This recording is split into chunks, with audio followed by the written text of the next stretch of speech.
les pido que desplieguen la antena, desplieguen la parabólica, no se queden sin internet y presten atención.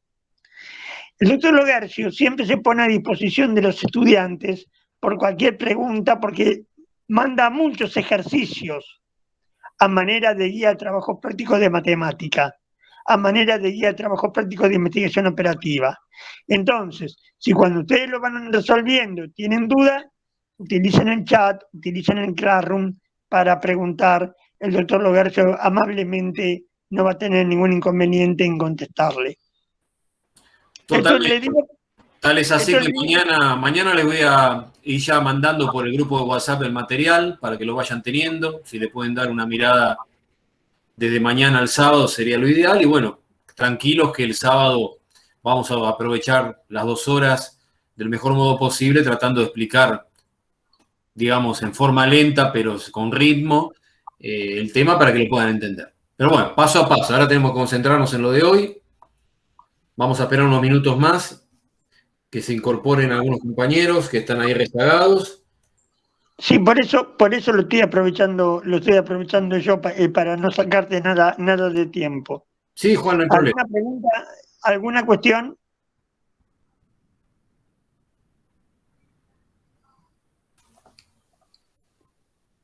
Bueno, el segundo parcial va a ser igual que el primero, en cuanto va a haber un ejercicio de simulacro eminentemente práctico preparado por el doctor Logercio, que se llama ejercicio apronte. Va a ser un sábado anterior al segundo parcial. El segundo parcial tiene la modalidad... Hola, Nicolás, hola, ¿cómo te fue? Hola. El segundo parcial, decía yo, es igual. No esperen ninguna complicación, no esperen ninguna... Hola, Santillán, hola, ¿cómo estás? No esperen ninguna complicación, esperen que en cuanto a la metodología y en cuanto a los tiempos van a ser igual que el primer parcial. Ya somos viejos conocidos, ya somos viejos conocidos. Yo de ustedes y ustedes de mí. Así que por favor, sepan cómo nos movemos en el campo, no solamente técnico, sino también en el ámbito ético. Nadie se burla de ustedes, nadie los carga, nadie les da consignas imposibles de saber. Entonces sigan igual. Yo en cuanto me reponga de este bache, ya termino el Logercio, voy a volver con los mismos bríos. ¿Alguna pregunta? En esta segunda etapa vamos a tener lo que es un guía de estudios. Sí, igual. Igual, van a tener absolutamente todo. Lo que pasa es que ahora... ¿Cómo? No digo porque eso, las guías de estudio, como me ponen a prueba, me ayudan una banda. Sí, sabemos que es así, Villarreal. Eso va a seguir. En cuanto yo me restablezca, va a seguir. Si hubiese alguna cuestión que no pudiera hacerlo desde mi casa, alguien me va a prestar una computadora para hacerlo. Alguien me va a ayudar. Estoy en una etapa crítica para que no tengan problema. Pero bueno, Logercio, no me dejes hablar más. No, Juan, adelante, que el tiempito se conectó, agradecerle que se haya conectado. Tienen una clase larga, con muchos temas, con muchos conceptos, así que bueno, háganse preparar el mate, un buen mate de leche como ya hablamos, y bueno, por ahí se extiende un poco más, traten de aguantar, la clase de hoy traten de aguantar. Cualquier cosa a su disposición, yo estoy en el grupo de WhatsApp, me preguntan, y bueno, y vamos a seguir adelante. Bueno, gracias Juan por las palabras, así los chicos los saludo a todos, que tengan buena noche, buena clase y buena cena, y ya Ya me apago. Chao, Juan. Bueno, chicos, renuevo el saludo para los que se fueron incorporando. Bienvenidos a esta clase. Ya los que alcanzaron a escuchar a Juan, un poco ya les dio el panorama de cómo estamos parados. Él, obviamente, como profesor a cargo del curso, se encuentra en una situación atípica. En esta virtualidad, no tener internet genera inconvenientes importantes, pero bueno, entre todos vamos a tratar de sacar adelante. Tuvimos que hacer alguna modificación en el cronograma, pero más o menos, pese a eso, vamos a estar bien acomodados, ¿sí? Vamos un poco a ya ir empezando con la segunda parte de la materia. Hoy nos introducimos en dos temas que son importantes. Lo primero que vamos a tocar hoy es el tema de objetivos y lo segundo es el tema de planeamiento. En el día de hoy, Juan alcanzó a habilitar en el Classroom el material de la cátedra, material que la cátedra ha estado publicando en relación a estos temas. Es importante que ustedes vean ese material, que lo analicen. Ahí van a tener un video de YouTube, ahí van a tener 2 o 3 PowerPoints que de alguna manera sintetizan muchas de las cosas que van a ver conmigo en esta clase. Yo, por mi parte, hoy me preguntaban nuestros compañeros por el grupo de WhatsApp si lo que les pasé hoy, a la mañana, tipo mediodía, era lo del material de la cátedra. No, no vamos a ser redundantes. Es decir, lo que vamos a hoy y que armé yo es un material nuevo que viene a ser una suerte de síntesis de lo que está en el material de la cátedra. Pero obviamente, como el tiempo es tirano, tenemos que avanzar rápidamente y por eso es que yo los invito a que vean el material de la cátedra, no obstante el material que yo les acabo de aportar, lo que lo hice en el día de hoy. Bueno, vamos a compartir pantalla porque a mí me interesa ir siguiendo con ustedes el material que hoy les pasé precisamente.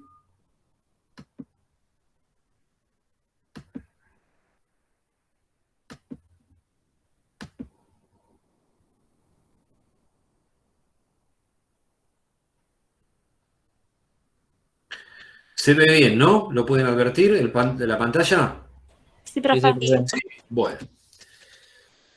Vamos a arrancar con el tema objetivos, que corresponde a la unidad 7 del programa, ¿sí? Y a modo introductorio, lo primero que quiero comentarles es que los objetivos es un tema que forma parte de un contexto más amplio. Entonces, lo primero que vamos a analizar y vamos a explicar son los conceptos de misión y visión. No confundir estas dos palabras porque son distintas. Misión con M, visión con B corta. ¿Sí? Entonces, vamos a arrancar con misión.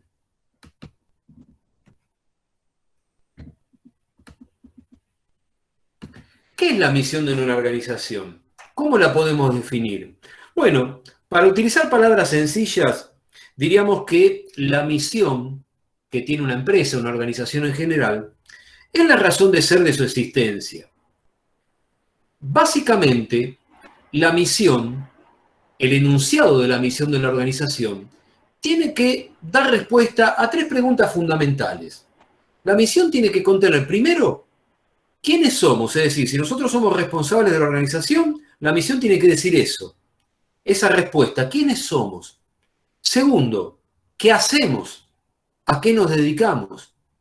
Tercero, ¿por qué hacemos lo que hacemos? ¿Qué nos moviliza? ¿Qué nos motiva a hacer lo que estamos llevando a cabo? ¿Sí? Eso es lo que tiene que contener toda misión que esté correctamente diseñada. Más aún, debemos agregar que la misión evidentemente tiene que incluir los objetivos importantes que tiene la actividad de la empresa. Y siempre tienen que pensar, chicos, que la misión se va a enfocar hacia afuera. O está pensada la misión hacia ¿qué? Hacia prestarle atención lo que necesita la sociedad, lo que necesita el mercado, lo que necesita puntualmente el cliente. Para ser más específicos, deben saber que la misión se compone básicamente de una declaración por escrito, que si tuviéramos que hacer una analogía con la religión, diríamos que la misión viene a ser el credo de toda organización. Y es importante porque de alguna manera también sirve como una ayuda a memoria para los empleados, que los empleados siempre que repasan la misión de la organización pueden tener presente hacia dónde y cómo conducir los negocios a los cuales están encomendados. Por eso, por todo esto que les estoy comentando, es muy importante que la misión sea clara. ¿Sí? ¿Clara qué significa? Entendible por todos. Objetiva. O sea que no tiene que estar condicionada por ningún pensamiento individual de ningún directivo, sino que tiene que haber surgido del consenso. Tiene que ser posible, es decir, no algo utópico, no algo inconcebible, no algo que después uno llega a la conclusión como directivo que no puede alcanzar. Posible tiene que ser. Impulsora e inspiradora, o sea, que de alguna manera la misión tiene que ser un factor motivacional para todos quienes integran la organización. O sea, tiene que reflejar el consenso interno y al mismo tiempo tiene que ser entendida por las personas del exterior, es decir, del entorno o del ambiente. Para ampliar esto, y teniendo en cuenta que toda misión tiene que ser eficaz, hay que saber que la misión tiene que describir claramente qué propósito persigue el negocio, qué necesidades aspira a atender el negocio, a qué clientes o a qué tipo de clientes está dirigida la prestación de la empresa, a qué mercado desea atender, qué competencias desea construir, ¿sí? Es decir, cuál es obviamente la finalidad respecto a responder a las expectativas del cliente, cuáles son los valores principales que la organización persigue, en la cual sustenta su negocio, y también tiene que describir cuál es el contexto bajo el cual la organización va efectivamente a presentar a todos cuáles son los objetivos. Y ahora vamos a ver una clasificación. Ahí tienen un anticipo, objetivos estratégicos y tácticos. Este es un tema que podríamos decir que las organizaciones recientemente están descubriendo claramente, es decir, la importancia de la misión, la importancia de servir al cliente, de atender sus necesidades y sobre todo hasta inclusive de sobrepasar las expectativas que tiene el cliente. Generalmente, en las grandes organizaciones, la misión la formaliza el nivel directivo máximo, pero eso no quita que no tengan ayuda, porque también es muy importante la colaboración, la participación del nivel intermedio, del nivel operacional. Por eso se dice que de alguna manera la misión tiene que ser algo creado en forma integrada por todo el espectro de la organización. ¿Alguna duda, chicos, con lo que vengo hablando sobre misión hasta ahora? No. No, profe. Después vamos a ver algunos ejemplos, ¿sí? Pero vamos a explicar primero el otro término, que no deben confundir, lo que es visión, con B corta. Hay un estudiante que pidió ayuda, Logarcio. ¿Qué quieren? ¿Entrar? Yo los estoy admitiendo a todos acá, ¿eh? No, me parece que uno hizo una pregunta. A ver. No veo en el chat una pregunta, ¿eh? Bueno, obviamente, yo estoy atento porque estoy con dos máquinas. En una estoy presentando pantalla, en otra estoy siguiendo el chat, estoy admitiendo a los alumnos que vienen rezagados. Oh, estoy atento, Juan. Les decía, chicos, la visión, con B corta, básicamente, ¿cómo la podemos definir? Es la imagen, el reflejo que la organización tiene respecto de sí misma y sobre todo, ahí está la clave de la visión, de cómo quiere verse en el futuro. O sea, la visión es el acto de verse en tiempo y en espacio. Es fundamentalmente pensar hacia adelante. Por eso se dice que la visión se orienta más a lo que pretende ser la organización, más que lo que realmente es en la actualidad. ¿Sí? Entonces, se concibe la visión como si fuera un proyecto de lo que la organización busca alcanzar a cierto plazo. ¿Y qué camino tiene que recorrer para ese propósito? O sea, que tienen que entender el significado de visión como un destino que busca la organización y que busca efectivamente transformarlo en realidad. Debemos agregar que la visión sirve como guía, ¿sí?, como marco de referencia a todos los miembros de la organización. Y también es necesario destacar que se va a alcanzar la visión cuando hay un trabajo en conjunto dentro de la organización para que todos trabajen y todos se desempeñen, cada uno en el lugar que ocupa, en pos de lograr que esa visión sea efectiva. Ahí ponemos acá en el material algunos ejemplos. Yo quiero que ustedes distingan esto que acabamos de explicar. Y les pongo un par de organizaciones. Por ejemplo, el caso de Netflix, ¿sí? Todos sabemos que Netflix es una plataforma de streaming, ¿sí?, de entretenimiento. Bueno, ¿cuál es la misión de Netflix? La voy a leer textualmente. La misión es: prometemos a nuestros clientes un servicio estelar, a nuestros proveedores un socio valioso, a nuestros inversores las perspectivas de un crecimiento. ¿Sí? O sea que en pocas palabras, Netflix sintetiza su misión. Ahora, por su parte, ¿cuál es la visión de Netflix? Netflix pretende convertirse en el mejor servicio de distribución de entretenimiento global. Esa es la meta, eso es lo que procura, ese es el destino. ¿Sí? Otro caso, si vamos al rubro alimenticio, tenemos ahí Nestlé. ¿Cuál es la misión con M de Nestlé? Dice: nuestra razón de ser es llevar al consumidor productos alimenticios de alta calidad y valor agregado a precios competitivos, donde sea, como sea y cuando sea. ¿Sí? O sea, fíjense que es una misión ambiciosa, sin dudas, que se complementa con la visión, con B corta. La visión de Nestlé es evolucionar de una respetada y confiable compañía de alimentos a una respetada y confiable compañía de alimentos, de nutrición, de salud y de bienestar.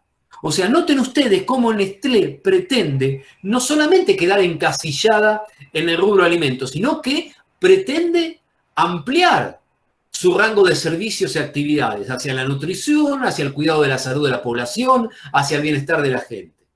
¿Sí? ¿Ven la diferencia entre misión y visión? ¿Hay alguna duda hasta acá? No, profe, está claro. ¿Estamos bien? Quiero hacerles notar, tal vez alguno lo sepa, que nuestra querida facultad, ya desde hace unos años a esta parte, más o menos, diría yo unos 3 años aproximadamente, ha venido trabajando, ¿sí?, en un plan estratégico que se lo conoce con el nombre de PEPSEL. PEPSEL es una sigla que significa Plan Estratégico Participativo de Ciencias Económicas de Lomas de Zamora. Y dentro de lo que es la concepción de ese plan estratégico, la facultad, ¿sí?, con toda la gente que ha trabajado en este sentido, ha podido definir y ha logrado establecer una misión y una visión para nuestra casa de estudios.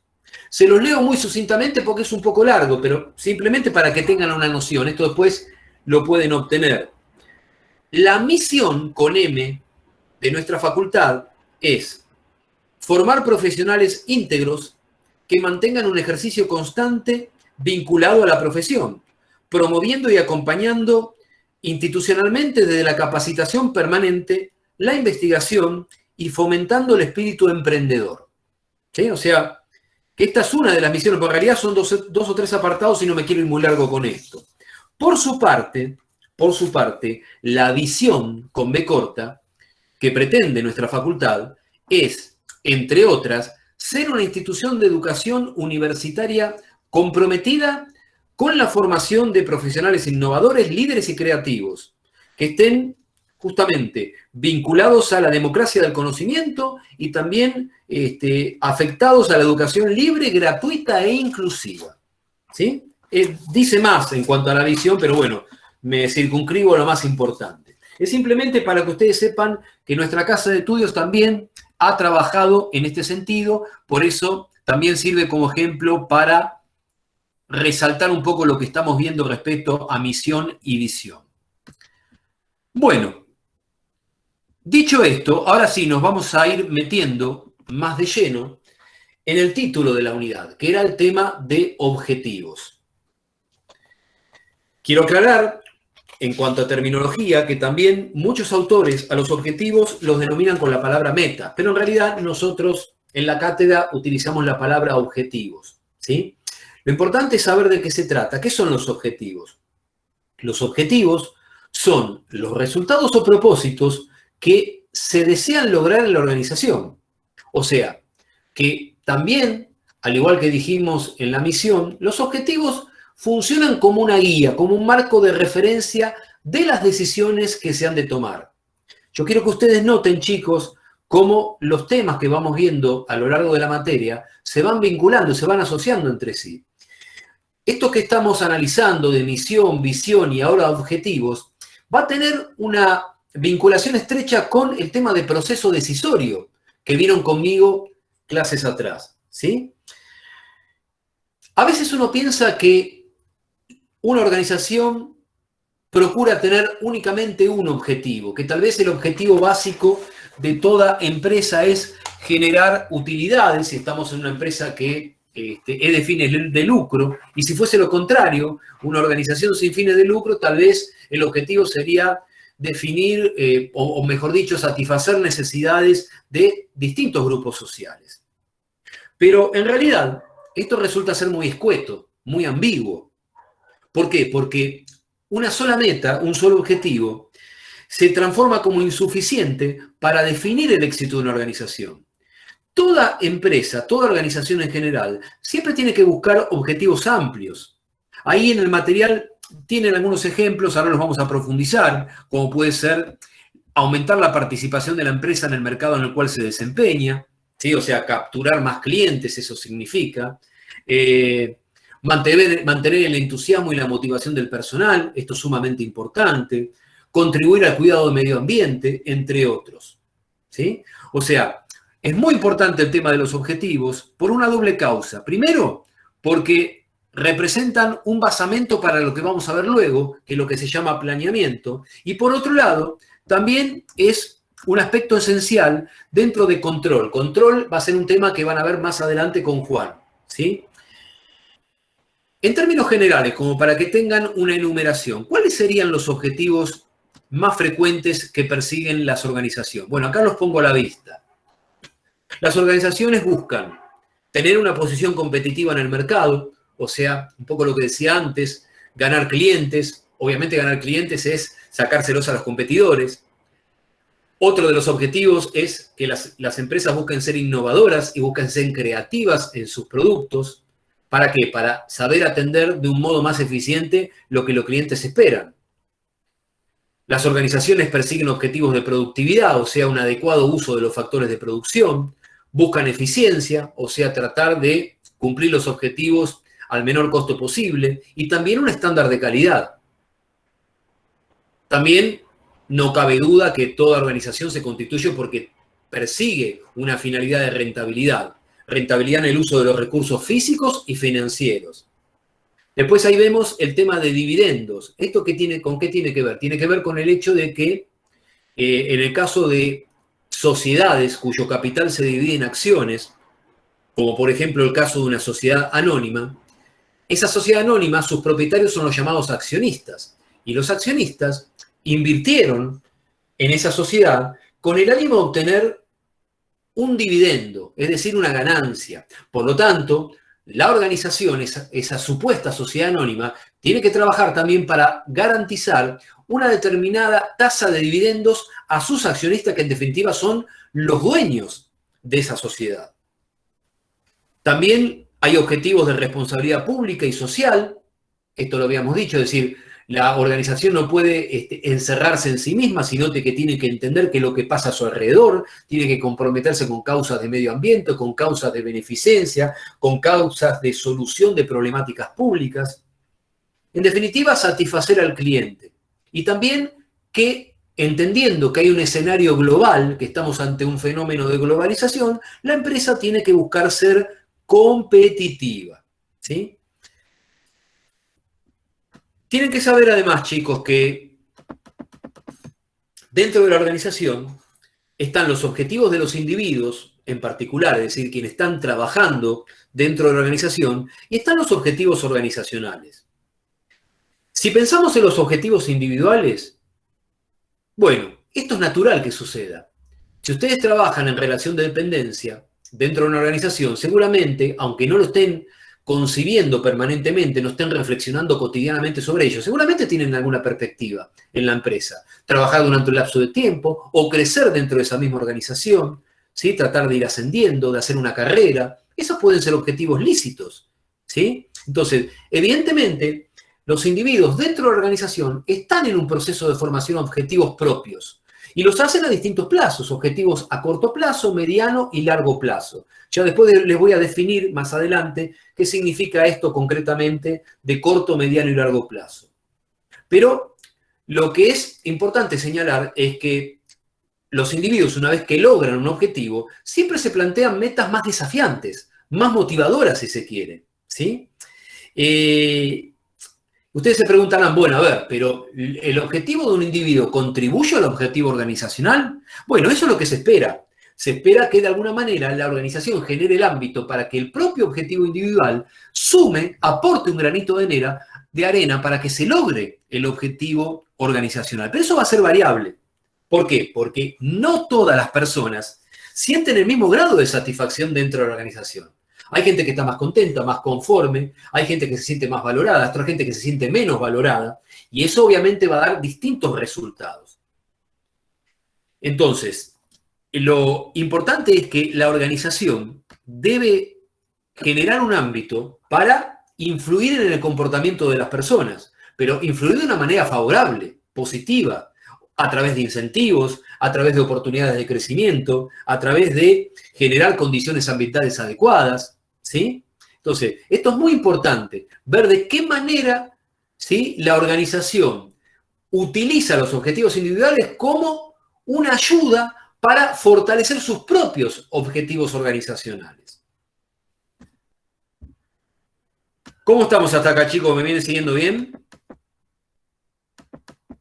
Sí, profe. Sí, bueno. Bárbaro. Vamos a ver a continuación los beneficios que reporta los objetivos. Es lo que se llama naturaleza de los objetivos organizacionales. Vamos a destacar algunos, ¿sí? Lo que tiene que ver con la legitimación. Es decir, los objetivos, y un poco respaldando, fortaleciendo lo que decíamos sobre la misión, tienen que señalar claramente lo que la organización pretende ser, misión y visión.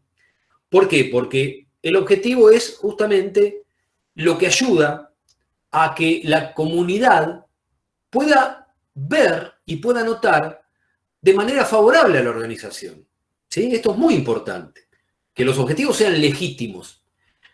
Al mismo tiempo, los objetivos tienen que constituir una fuente de motivación y compromiso.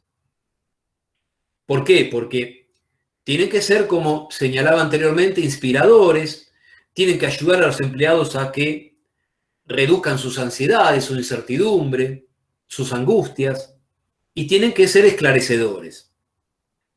Tienen que ser guías para la acción. ¿Por qué? Porque un objetivo tiene que estar enfocado en desafíos puntuales, ¿sí?, en donde los esfuerzos que lleven a cabo los individuos tienen que verificarse en resultados importantes, en resultados trascendentes para la organización. Los objetivos tienen que tener racionalidad en la decisión, ¿sí? ¿Por qué? Porque ¿Ven cómo están vinculados el tema con proceso decisorio, como les decía antes?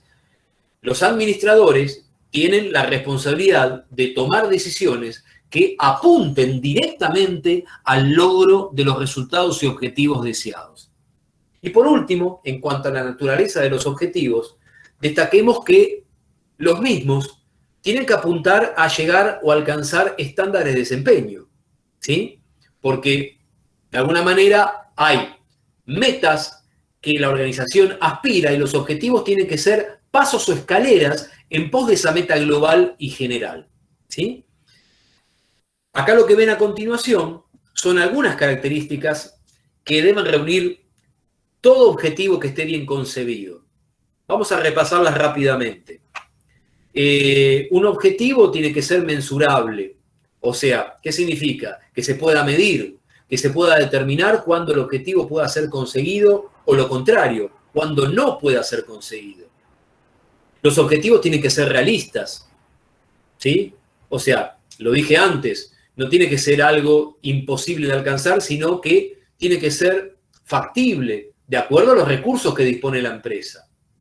Los objetivos tienen que ser retadores. ¿Por qué? Porque no se van a conseguir gratuitamente, sino que van a requerir esfuerzo, va a requerir compromiso, ¿sí? De todas las personas. Los objetivos tienen que estar definidos en el tiempo, o sea que tiene que haber un plazo definido previamente para poder conseguirlos. Deben ser pertinentes. ¿Por qué? Porque tienen que ser abarcativos de las principales áreas de resultado de la empresa. Y también, lo dijimos antes, lo resaltamos ahora, los objetivos tienen que ser motivadores, ¿sí? Porque de alguna manera tiene que haber incentivos a los individuos en tanto y en cuanto estos contribuyan a su logro, ¿sí? Entonces, hay distintos criterios para escoger los objetivos, ¿sí? Y que los mismos se tienen que ir estableciendo de acuerdo a las prioridades, porque evidentemente va a haber objetivos que son más importantes y otros que tendrán su trascendencia, pero pueden esperar un poco más, ¿sí? Entonces, vamos a destacar algunos criterios, algunas claves que hay que tener en cuenta para concebir los objetivos. Lo primero que tienen que saber es que los objetivos siempre se tienen que concentrar en la actividad, no en la persona. Es decir, no se puede plantear un objetivo para beneficiar a un individuo, para beneficiar a un sector solamente, sino que tiene que englobar una actividad que pretende llevar a cabo la empresa. Segundo, cada objetivo tiene que ser detallado, es decir, de alguna manera implica una descomposición. Si es necesario, ese objetivo tiene que ser descompuesto en subobjetivos o en metas subsidiarias. Tercero, los objetivos tienen que utilizar un lenguaje comprensible, que los gerentes puedan entender con facilidad. Cuarto, los objetivos deben sujetarse en principios básicos de administración, deben estar enfocados en las áreas principales de la empresa, no tienen que dispersarse en actividades que son menos relevantes o secundarias. Quinto, el objetivo, como dijimos antes, debe requerir un esfuerzo, no al grado de ser imposible, es decir, tiene que haber un equilibrio en esto. Que son desafiantes los objetivos, no cabe ninguna duda, pero no llegar al extremo de que no se puedan concretar. El objetivo también debe representar tareas que abarquen un ejercicio económico, que abarquen un ejercicio fiscal de la organización, y tiene que tener un nexo con el plan de utilidades, es decir, con la perspectiva de rentabilidad que aspire a obtener la empresa a futuro, ¿sí? Eso básicamente, algunos aspectos, fíjense que lo que venimos hablando hasta ahora son algunas cuestiones de carácter general respecto a que ustedes puedan entender lo mejor posible el ámbito que conlleva los objetivos y cuáles son los principales tópicos para tener en cuenta en cuanto a cómo se deben formalizar los mismos. ¿Cómo estamos hasta ahora, chicos? ¿Alguna duda, pregunta? ¿Estamos bien? Bien. Vamos a seguir a continuación presentando lo que se conoce con el nombre de jerarquía de objetivos, ¿sí? debemos entender que las organizaciones se encuentran a menudo ante el desafío de tener que alcanzar varios objetivos simultáneamente, es decir, al mismo tiempo. Esto lleva a que los mismos, es decir, los objetivos, se deban agrupar jerárquicamente. Y esa agrupación jerárquica va a permitir evidenciar que algunos objetivos son más importantes y, de alguna manera, ejercen un dominio, un predominio sobre los otros. Vamos a destacar 3 jerarquías de objetivos, ¿sí? Los más importantes son los que se denominan objetivos estratégicos. Tienen que ver con la empresa considerada como un todo, por eso su importancia. Es decir, estos objetivos van a afectar a la totalidad de la organización. Por debajo de los objetivos estratégicos están los llamados objetivos tácticos, que son aquellos que son propios de cada sector que compone la estructura. Por ejemplo, el objetivo del área de producción de la empresa, el objetivo del área de finanzas, el objetivo del área de comercialización, ¿sí? Propios, insisto, de cada sector.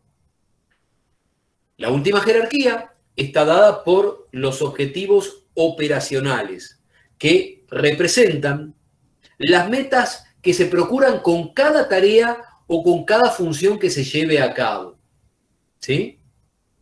Es decir, el objetivo que se persigue, por ejemplo, con, con las investigaciones de mercado, ¿sí? El objetivo que se lleva a cabo con los arqueos de caja, por poner algunos ejemplos. Lo que ustedes tienen que comprender, y por eso acá lo planteo con un recuadro para que les quede bien en claro y no lo olviden, es que los objetivos estratégicos van a predominar sobre los tácticos. Y, a ver, para ser más amplios todavía. Y los tácticos van a estar sobre los operacionales. Claro, exactamente. Vos fíjate que es como que uno va absorbiendo a otro. Los estratégicos van a predominar sobre los tácticos y operacionales.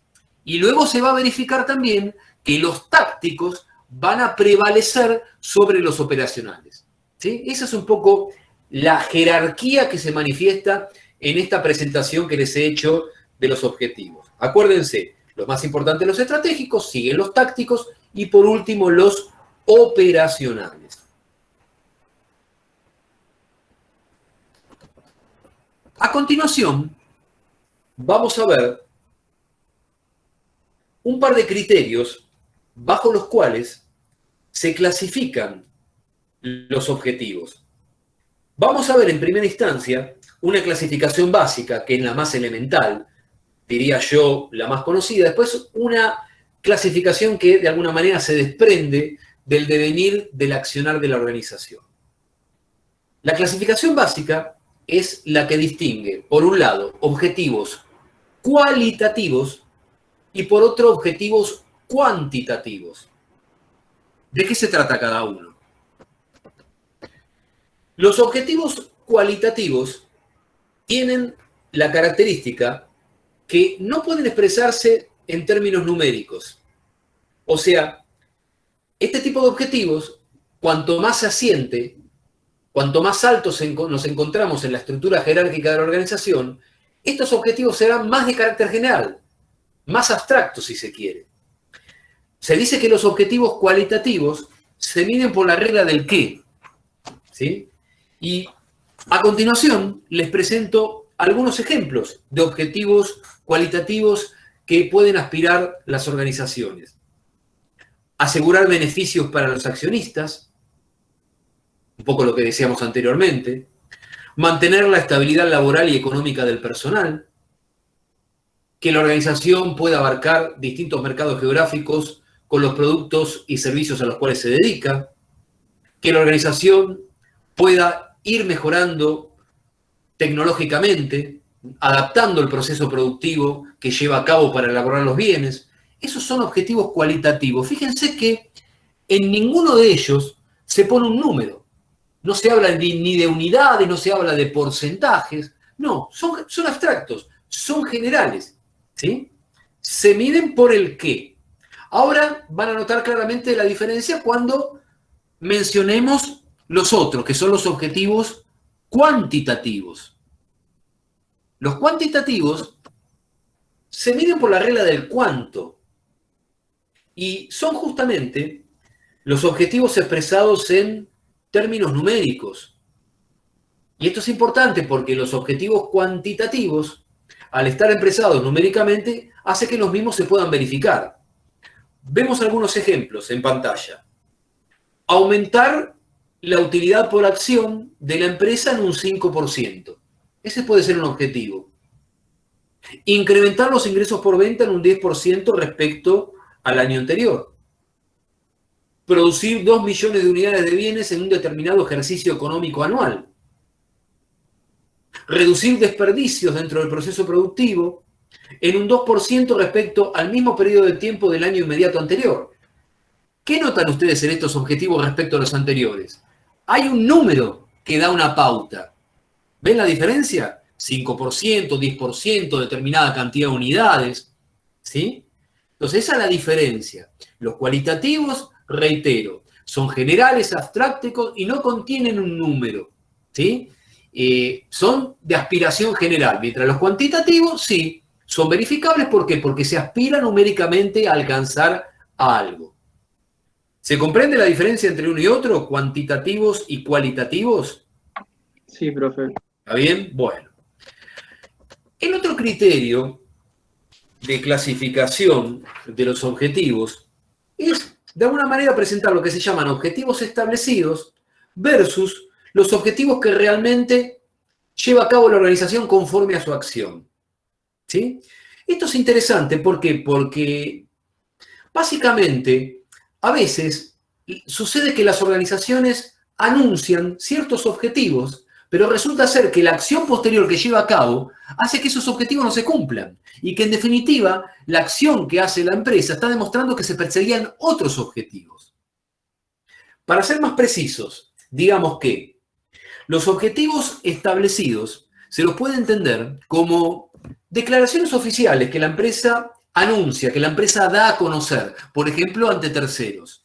Por su parte, los objetivos reales son los que quedan definidos conforme a la acción efectiva que realiza la empresa. Ahí les pongo un ejemplo, a modo de ilustración, que está vinculado al ámbito que nos concierne a nosotros, el ámbito de la universidad. Esto no tiene que ser, evidentemente, en nuestra facultad ni en nuestra universidad. Pero imagínense, por ejemplo, una universidad cualquiera que sale a anunciar, que da a conocer a la comunidad que su objetivo es mejorar la calidad educativa, que quiere potenciar la relación entre docente y alumno. ¿Sí? Esos son objetivos. Se los llama objetivos establecidos. ¿Por qué? Porque es lo que da a conocer la organización. Pero ¿qué pasa después? Pasa que en la práctica la organización no se comporta buscando esos objetivos. ¿Sí? Es decir, imagínense que vamos a visitar esta facultad y nos encontramos con que la universidad admite cursos que tienen más de 200 alumnos, que las aulas están súper abarrotadas de chicos, donde para el docente pedagógicamente se le hace imposible poder llegar a todos con la misma claridad. Entonces, ¿qué pasa? ¿Qué conclusión llegamos ahí? Llegamos que en realidad, ¿sí?, la organización tenía un objetivo real que no dio a conocer, pero es el que está demostrando con la acción que lleva a cabo. ¿Se dan cuenta de la diferencia? Entonces eso lamentablemente sucede. Ustedes me preguntan, ¿debiera pasar esto? No, no debiera suceder. Pero la experiencia demuestra que sí se puede verificar. Se puede verificar que muchas veces las organizaciones anuncian objetivos, pero después sus acciones dan a entender que sus objetivos eran otros, eran distintos. ¿Queda clara esta distinción entre objetivos establecidos y reales? Sí, profe. Sí.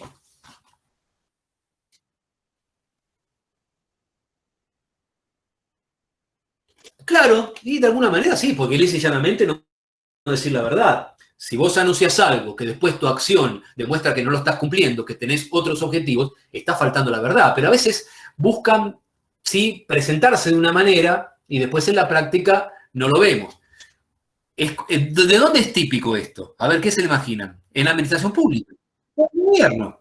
Claro. Creo que no hace falta ser demasiado crítico. Claro. Porque no olvidemos, chicos, si bien nosotros, muchos de los tópicos que damos en la materia, tal vez lo pensamos desde la perspectiva de las empresas privadas, también no olvidemos que el gobierno es una organización con características especiales, particularísimas, pero no deja de tener rasgos organizacionales. Y en los gobiernos muchas veces se ven estas tipos de situaciones que desvirtúan la naturaleza de ciertos contenidos. En el gobierno, efectivamente, muchas veces, lamentablemente, vemos estas circunstancias, ¿sí? O sea, me alegro que lo hayan captado y lo hayan reflexionado por ahí. Bueno, continuamos. A ver, vamos a ver ahora cómo sería el proceso de formación de objetivos.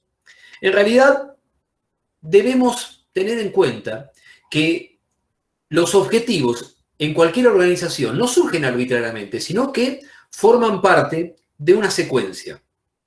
Y esa secuencia implica el cumplimiento de los siguientes requisitos, o si se quiere, esto viene a ser una suerte de paso a paso para la consecución de los objetivos.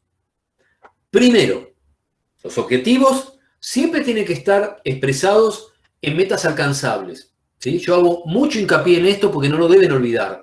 No deben ser irreales, no deben ser imposibles, no deben ser inconcebibles. Segundo, es necesario además definir en términos operativos cada meta, es decir, poder apuntar a algo más específico, más desmenuzado, para justamente a través de ese paso a paso puntual, detallado, minucioso, poder ir viendo, poder ir controlando en qué medida se va cumpliendo la realización de ese objetivo. Y algo muy importante, que está especificado en la tercera secuencia, en el tercer paso, que es muy importante que en la organización se eliminen conflictos entre los objetivos. ¿Qué es esto de conflictos? O sea, que la organización tiene que tener previsto de antemano qué debe hacer o cómo debe proceder cuando un objetivo, alcanzar un objetivo, implica sacrificar conseguir otro.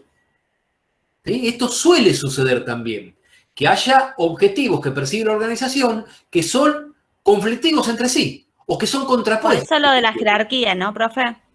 Es importante la jerarquía porque la jerarquía te da un marco de referencia, que es lo más importante. Siempre los objetivos son los más importantes, los de la organización como un todo. Y efectivamente, como bien vas a entender, porque si vos pensás, por ejemplo, que el objetivo táctico del área de finanzas es optimizar su funcionamiento, pero el jefe de finanzas, el gerente de finanzas, no se preocupa por el objetivo general de toda la organización, ahí evidentemente hay un conflicto en puerta, porque está actuando el sector de finanzas como un organismo aislado, y eso no puede suceder, ¿sí? Está bien en la observación que haces, evidentemente es así.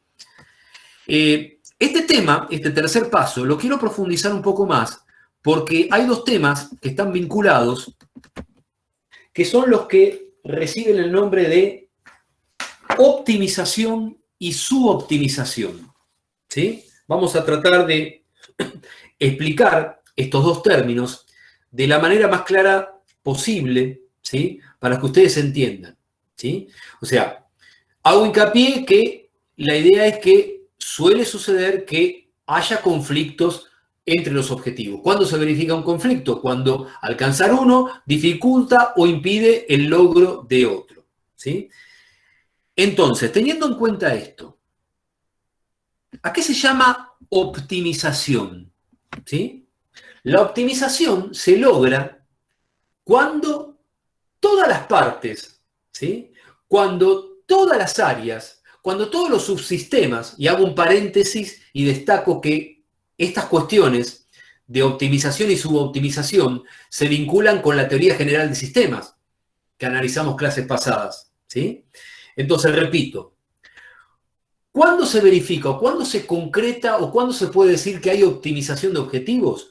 Cuando sus partes, cuando sus subsistemas, cuando sus áreas trabajan colectivamente o en forma conjunta para el logro del objetivo de la organización. Tengamos en cuenta, chicos, que la palabra optimizar, ¿sí? Si quisiéramos encontrar su significado, es encontrar el mejor modo de llevar a cabo una actividad, ¿sí? Que esa actividad se haga del modo más eficaz y eficiente posible. Entonces, es muy importante verificar que haya optimización en los objetivos, o sea que los subsistemas o partes que intervienen siempre tienen que estar alineados a esos objetivos generales de carácter organizacional.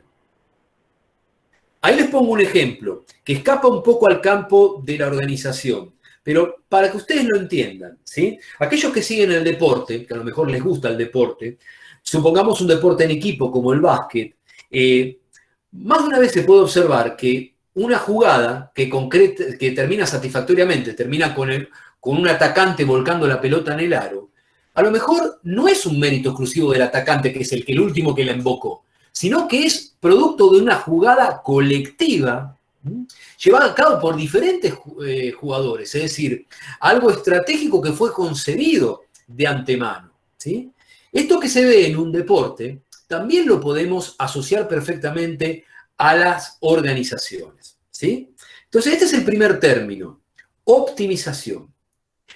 El otro término, que se llama suboptimización, es lo opuesto, ¿sí? ¿Por qué? Porque ¿cuándo se suboptimiza? Cuando uno o más de las partes o subsistemas de la organización no se alinean con los objetivos de la empresa, ¿sí?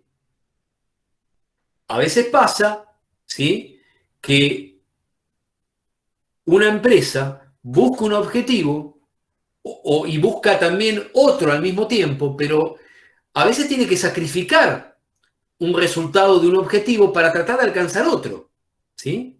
Porque si están en conflicto esos dos objetivos, si se concreta uno 100% en forma plena, en forma altamente satisfactoria, el otro no se va a poder conseguir.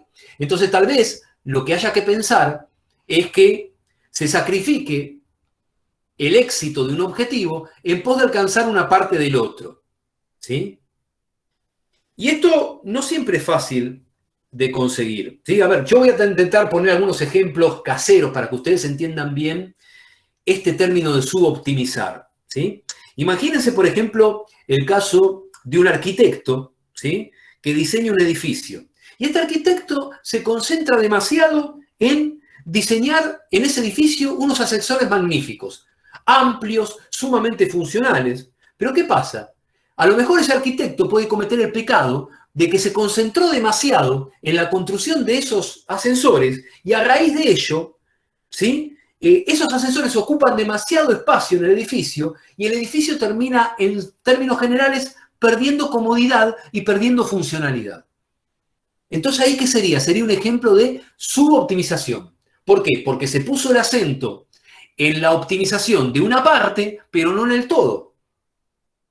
¿Se dan cuenta? Entonces, esto es muy importante. Y acá, por ejemplo, en el material, les hago referencia a esto que comentábamos recién con una de las compañeras, ¿sí?, que yo les daba como ejemplo. ¿Qué pasa si un sector procura optimizar su propia área, ¿sí?, y deja de lado o no se preocupa por la organización como un todo, ¿sí?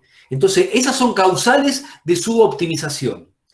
Ahora se preguntarán ustedes, ¿esto se puede evitar? Y sí, esto sería necesario, sería fundamental evitar la suboptimización. Hay que ir al otro término, a la optimización. Pero para lograr esto, para no caer en suboptimizar, resulta clave, como ahí les indico en el material, el papel, el rol que juega el director general, ¿sí? El director general tiene que justamente tratar de evitar en el marco organizacional que todos, digamos, evitar que se produzca la subutilización y al mismo tiempo lograr que todos trabajen en forma alineada, ¿sí? Otro de los casos que ahí les pongo como ejemplo, donde se ve la suboptimización, chicos, a lo mejor puse varios ejemplos, pero para que terminen de entender la idea, es en el caso de las grandes empresas. Esas empresas que se denominan multinacionales, ¿sí? Ustedes saben que las empresas multinacionales cuentan con filiales en distintas partes del mundo. Más de una vez se ha verificado que las filiales empiezan a llevar a cabo, a concebir objetivos propios que muchas veces son sumamente distintos a los que aspira la empresa en general. Y ese sería un caso de suboptimización, ¿sí? Entonces, es necesario evitar la suboptimización, es necesario trabajar por la optimización, ¿sí? Pero, insisto, para evitar la suboptimización es necesario que el director tenga una visión de conjunto, ¿sí? Esto es clave. Si el máximo directivo no tiene una visión de conjunto, evidentemente es muy probable que se caiga en situaciones de suboptimizar. ¿Se entiende ambos conceptos, optimización y suboptimización? ¿Alguna duda?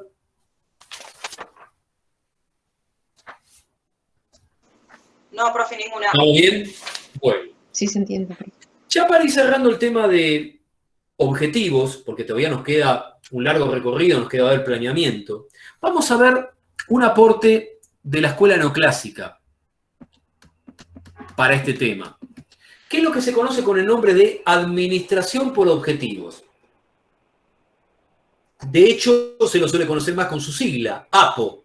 ¿Sí? Cada vez que digamos APO, sepan que me voy a estar refiriendo a la administración por objetivos. Decía que este concepto tiene su punto de partida en la escuela neoclásica, fue propuesto por uno de sus máximos exponentes, que fue Peter Drucker, allá por el año 1954. ¿Qué es el APO? ¿A qué se llama administración por objetivos? Fíjense, yo lo destaqué en negrita porque es sumamente importante que ustedes entiendan y que recuerden su significado. La APO es un proceso a través del cual los gerentes y sus subordinados identifican objetivos comunes, definen áreas de responsabilidad y de acción, ¿sí? Y utilizan los objetivos como guías, como marcos de referencia para su actividad. Esto es muy importante, ¿por qué? Porque el resultado que se obtiene a través de la APO permite evaluar cómo ha sido el desempeño del gerente y cómo ha sido la conducta del subordinado.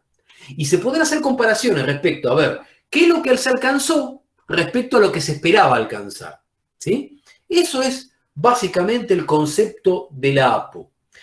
Para que lo entiendan aún más, vamos a ver a continuación cuál es el esquema, el paso a paso bajo el cual debe concretarse la APO.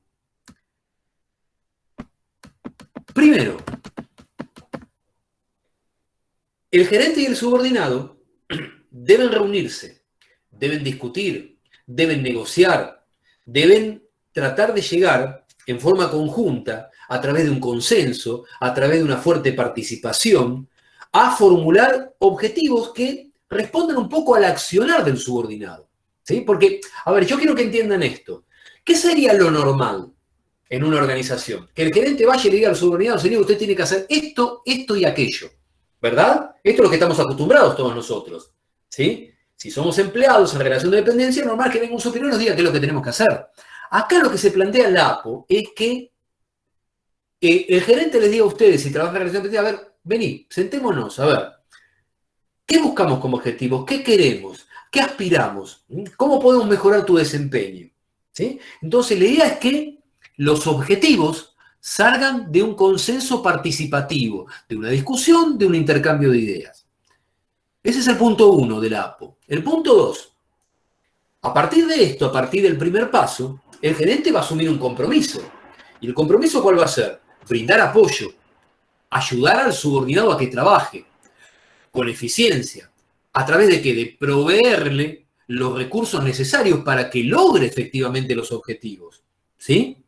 Entonces, cuando se habla de provisión de recursos al subordinado, bueno, ¿qué tiene que hacer el gerente? Tiene que capacitarlo debidamente, tiene que dotarlo de ciertas habilidades, tiene que asignarle un equipamiento básico para que pueda utilizar de una manera óptima, ¿sí? Ese sería el paso 2. El paso 3 es la acción efectiva, donde el subordinado se pone a trabajar, ¿sí? Se pone en marcha, procura alcanzar las metas y siempre va a estar en constante sintonía, en permanente comunicación con el gerente para decir, bueno, a ver, cuidado gerente, me está faltando tal cosa, no voy a llegar, cuidado que tengo tal problema, cuidado que se me presentó tal inconveniente, tal contingencia, ¿sí? El cuarto paso de la APO es el tema de que el gerente y el subordinado tienen que reunirse con frecuencia, ¿sí? ¿Para qué? Para evaluar los resultados y sobre todo para verificar si lo que se consiguió efectivamente era lo que se buscaba. Eso es fundamental. Justamente el quinto paso nos señala que a partir de esa evaluación conjunta del paso anterior, el proceso se vuelve a iniciar. Es decir, los objetivos se vuelven a reevaluar, se vuelven a plantear objetivos más definidos, ¿sí? Y se vuelven a plantear nuevos medios y nuevos recursos que serán necesarios. Es decir, quiero que se lleven el mensaje que la APO se la concibe como un proceso circular, ¿sí? Un proceso que no tiene solución de continuidad. Si la APO funciona bien, si la APO no genera inconveniente, la idea es que no se haga un solo proceso y ahí se detenga, sino que a partir del quinto paso vuelva nuevamente al primero. Fíjense que, complementando el esquema del paso a paso, vemos a continuación características que surgen de la administración por objetivos. Características que tienen que ver con que hay determinación conjunta, como decíamos, por parte del gerente y los subordinados, que se pueden fijar objetivos propios de cada sector, ¿sí? A veces, en términos generales, se suele advertir que puede haber entre 4 y 8 objetivos para cada sector. Es muy importante también que haya conexión, vinculación en los objetivos de cada sector o de cada departamento, ¿sí? A nivel comercial, a nivel de productivo, tiene que haber interconexión. No puede manejarse en forma aislada esto. También es necesario destacar de que la APO se enfoca básicamente en medir y controlar resultados, no tanto en los medios que se utilizan, ¿sí? Los medios resultan ser un instrumento, valga la redundancia. Lo importante son los resultados que se pueden alcanzar, ¿sí? Entonces, tengan en cuenta, conforme a la jerarquía de objetivos que veíamos hace un ratito, que en la APO los gerentes y los subordinados elaboran planes tácticos y planes operacionales, ¿sí? Poniendo el acento en esto que les digo, ¿sí? Medir adecuadamente los resultados. Este no es un tema fácil, este es un tema tal vez difícil, pero si se logra superar satisfactoriamente, va a garantizar que la APO complete su proceso en forma plena. Va a requerir la APO, obviamente, la participación activa. Acá no puede haber gente de brazos cruzados, todos tienen que estar involucrados, comprometidos. Y también destaquemos de que tiene que haber un apoyo intenso del staff. La palabra staff la han trabajado con Juan, la han visto, la han desmenuzado, la han clasificado, staff general, staff especial. O sea, lo importante es que haya sectores asesores, ¿sí? Que ayuden, digamos, tanto al gerente como a los subordinados a poder concretar ese esquema de 5 pasos que veíamos en la administración por objetivos. Lo último que quiero señalar, ¿es todo color de rosas en la administración por objetivos? Evidentemente no. Puede haber inconvenientes, puede haber aquello que planteamos como desventajas. Y acá, en la parte final, les resumo algunos de los problemas que pueden llegar a presentarse. Por ejemplo, si hay muchos cambios constantes, sobre todo el entorno, el ambiente que afecta al desenvolvimiento de la organización, ahí eso se puede plantear como un obstáculo para concretar efectivamente la administración por objetivos, ¿sí? Segundo, si hay una relación precaria entre los administradores y gerentes con los empleados, obviamente no se puede pretender que la APO sea eficaz. La APO parte de que tiene que haber una relación fluida, una buena comunicación entre los gerentes y subordinados. Tercero, ¿sí? Tiene que inculcarse de arriba hacia abajo el fomento a la participación, a la motivación. ¿Sí? Son 2 palabras claves en la APO, motivación y participación. Cuarta desventaja, si hay mucho papeleo, si esto está demasiado reglamentado, vieron el tema de la escuela burocrática, ¿sí? Esto tiene relación. Si hay mucho papeleo y burocracia, obviamente el proceso de la APO se torna más lento. Y eso deriva en que pueda ser contraproducente. Lo último, ¿sí? Si tenemos un gerente que dictamina todo su voluntad, Si hay falta de cooperación de los subordinados, si hay falta de espíritu de equipo, ¿qué piensan ustedes? ¿Podrá concretarse la APO? Evidentemente no. ¿Sí? O sea que si aparecen estos inconvenientes, hay que tratar de neutralizarlos rápidamente, si se pretende llevar a cabo efectiva y satisfactoriamente la administración por objetivos. ¿Alguna duda sobre esto de la APO? ¿Alguna consulta? ¿Algo que no se haya entendido?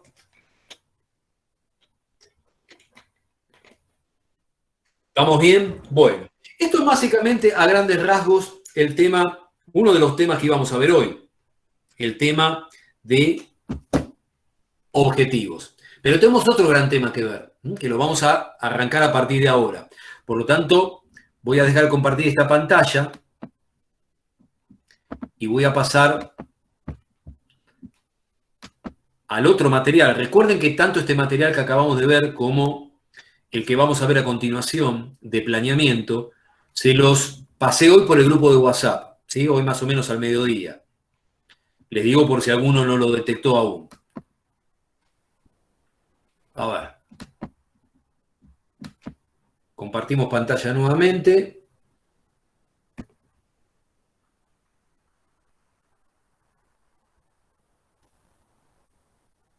¿Se ve la presentación de la unidad de planeamiento? ¿Sí? Bueno.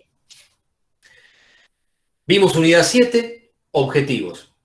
Ahora nos vamos a enfocar en la unidad 8 del programa que se refiere a planeamiento. ¿Sí?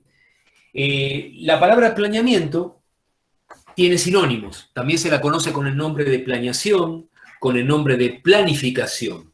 ¿Sí? Cualquiera de los tres términos, planeamiento, planificación o planeación, se los debe entender como sinónimos. Concretamente, ¿a qué se llama planeamiento?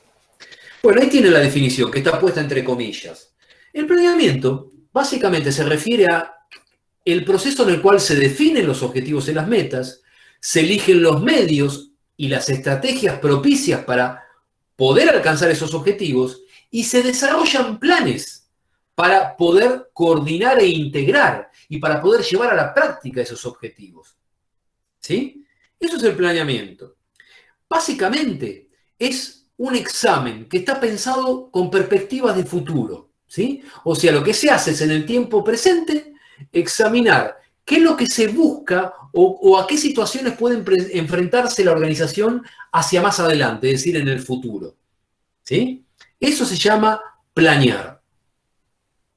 Quiero que sepan que toda organización, ¿sí? E inclusive nosotros como individuos, aunque no lo pensemos conscientemente, también planificamos.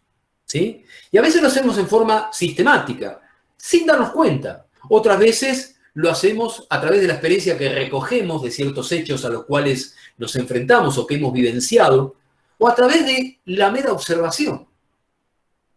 Deben saber que el planeamiento, al igual que planteamos hace un rato con la APO, se trata de un proceso circular, continuo, mediante el cual se van a estar permanentemente fijando objetivos, estrategias, planes, se va a organizar, ¿sí? Es decir, se va a llevar a cabo un proceso de dirección, encomendar tareas y después se va a controlar. Y luego el ciclo se va a volver a reiniciar. Si ustedes se acuerdan, chicos, lo que vieron en la primera clase conmigo, el tema de administración, ahí destacábamos la existencia de un proceso administrativo. Y el proceso administrativo que se verifica en toda organización es planear, organizar, es decir, dar una estructura, que es un tema que vamos a ver más adelante, dirigir y controlar. Planear, organizar, dirigir y controlar. Es decir, que de alguna manera el planeamiento es la primera pata de ese proceso administrativo. No cabe duda de que el planeamiento no se va a conseguir gratuitamente. Va a requerir evidentemente un esfuerzo. Y para que el esfuerzo valga la pena, todos los que están involucrados en el planeamiento tienen que tener muy en claro cuál es la importancia del planeamiento. Y esto ustedes también lo deben saber, porque te lo pueden estar preguntando en estos momentos. ¿Por qué es importante planear en una organización? A ver, a través de 4 puntos vamos a tratar de explicar su importancia.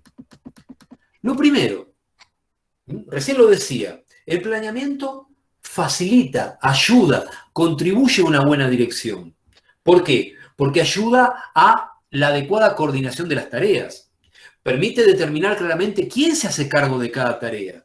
Y ayuda y facilita, en definitiva, la cooperación que debe existir entre cada uno de los trabajadores.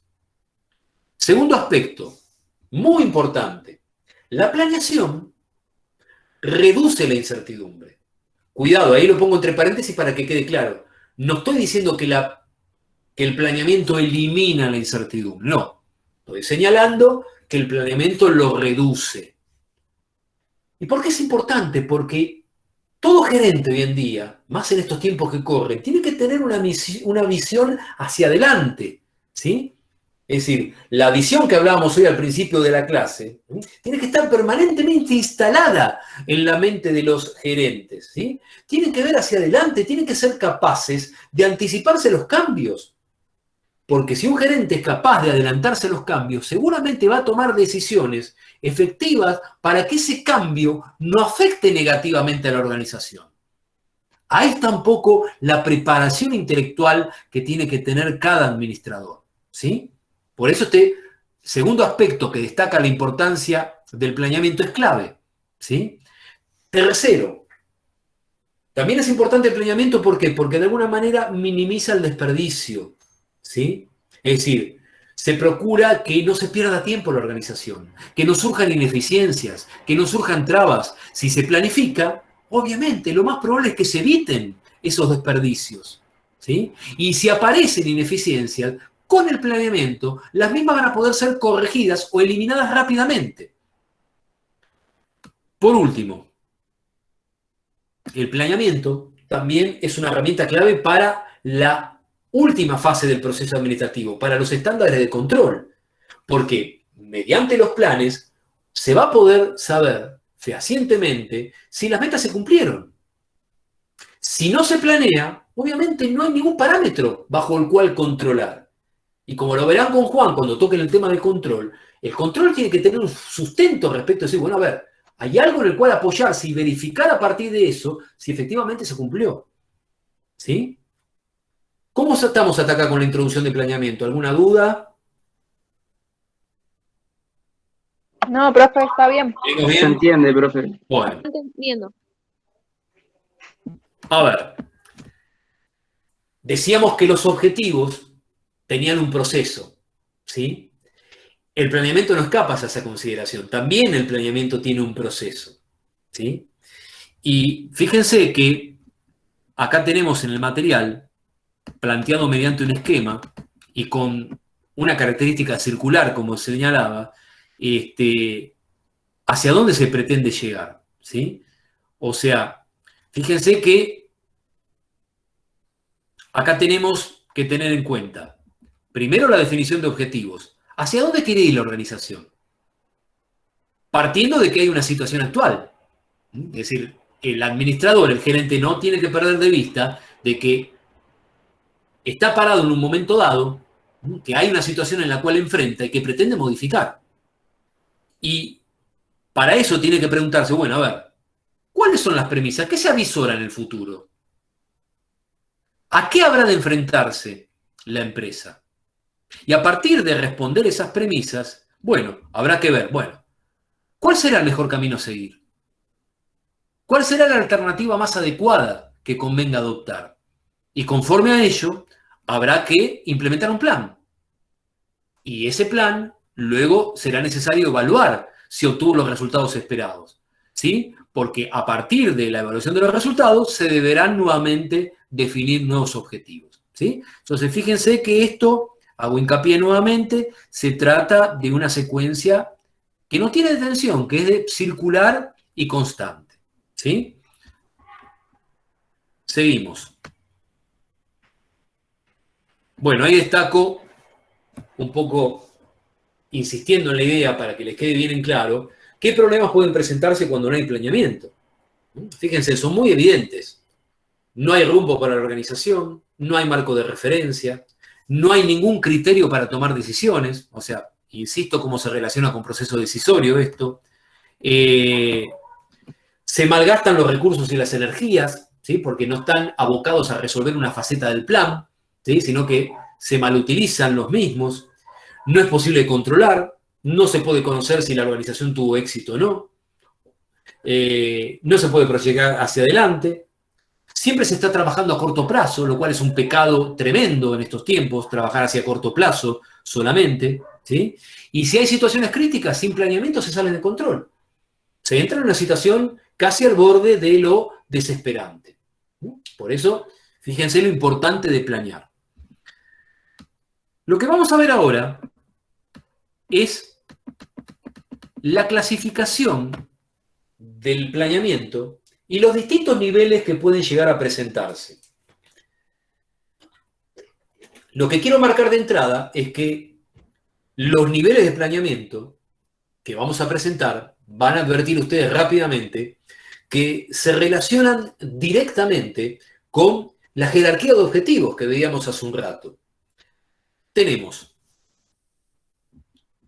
por un lado, lo que se denominan planes específicos. ¿Qué son los planes específicos? Bueno, son aquellos que se definen muy claramente, no dan ningún lugar a dudas. O sea, un plan específico va a describir sus objetivos de modo tal que no sea nada que esté librado al azar, no haya nada que sea ambiguo. Ahora bien, dentro de esos planes específicos que están, reitero, descritos con absoluta claridad, sin margen a ninguna duda, existen distintos niveles. Dentro de los planes específicos tenemos el nivel de planeamiento estratégico, ¿sí? El nivel de planeamiento estratégico es lo que se llama el planeamiento más amplio y es abarcativo de toda la organización. Tengan en cuenta que el planeamiento estratégico se proyecta hacia un periodo extenso, por eso se dice que es de largo plazo.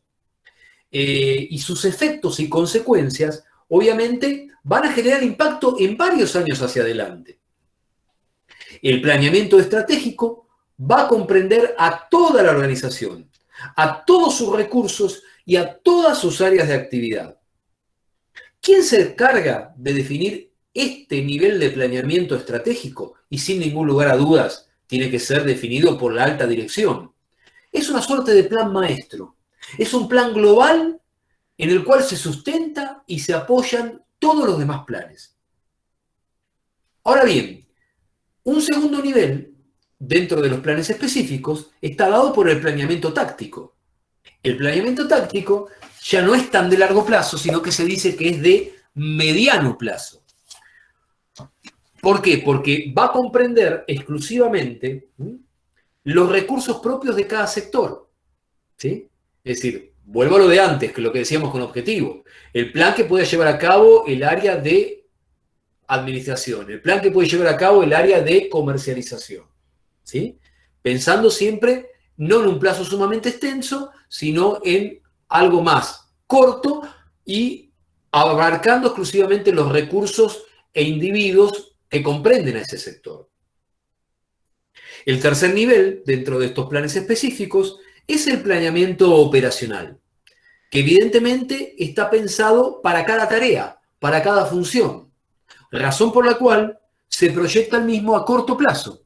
A corto plazo, un plazo no superior al año, y va a comprender cada tarea por separado, ¿sí? Es decir, a ver, ¿cómo es el plan para la función de ventas? ¿Cómo es el plan para la función pago de proveedores? ¿Sí? Es decir, hay distintos planes en función a cada tarea o función específica. Estos son los planes específicos. ¿Son los únicos planes que pueden existir en una organización? No, no son los únicos planes. Veamos otras variantes. Existen los que se llaman planes direccionales. ¿Cuándo se utilizan planes direccionales? Bueno, son muy típicos cuando la incertidumbre que existe en el contexto es muy elevada, ¿sí? cuando la situación económica, política y social de la región en la cual está trabajando la organización plantea suma desconfianza y no hay certeza de cómo se va a encaminar toda la actividad. Entonces ahí lo conveniente es que los gerentes, ¿sí?, lleven a cabo planes que tengan un grado de flexibilidad, que sean planes que, al ser direccionales, pueden establecer, por un lado, lineamientos generales, pero no están atados los gerentes a ese plan, ¿sí? Que el tema es que sea un plan, insisto, que tenga flexibilidad y que tenga un margen amplio para poder cambiar de curso, para poder cambiar el rumbo, para pegar un golpe de timón, como se dice vulgarmente. Eso sería un plan direccional, no un plan rígido como podría ser el plan anterior, el plan específico, ¿sí? Después, ¿qué más tenemos? Tenemos lo que se llaman planes únicos. Estos están enfocados puntualmente a una situación en particular, a un tema en concreto. Es decir, no son tan abarcativos de la organización, sino que atienden una problemática en particular. Y después tenemos, por último, planes que se los denomina permanentes, que son aquellos que tienen el rasgo de que suceden en forma continua y que de alguna manera proporcionan un marco de referencia para realizar actividades que se reiteran. Ahí les pongo un ejemplo. La organización puede diseñar un plan de carácter permanente para atender las situaciones de violencia de género que se pueden llegar a presentar en el seno de la organización. ¿Sí? Como esto lamentablemente es una situación que está impactando en lo social y la empresa no está ajena a lo que sucede en la sociedad, es bueno que la empresa tenga un plan permanente, recurrente, para atender esta problemática. Repasamos entonces lo que es clasificación y niveles de planeamiento. Les dije entonces que tenemos planes específicos y dentro de esos planes específicos hay 3 niveles. Nivel de planeamiento estratégico, de planeamiento táctico y de planeamiento operacional. Y después agregamos que puede haber, además de planes específicos, planes direccionales que tienen flexibilidad, planes únicos que atienden una situación en particular y planes llamados permanentes. ¿Alguna duda con esto antes de seguir?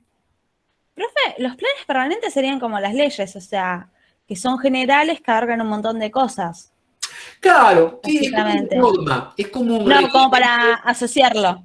Claro, es como una norma, como un reglamento, pero abarcativo de la organización, es decir, no trascienda a terceros en principio. Es decir, la idea es que sea conocido, que sea cumplido y que sea aplicado si se produce una situación en particular.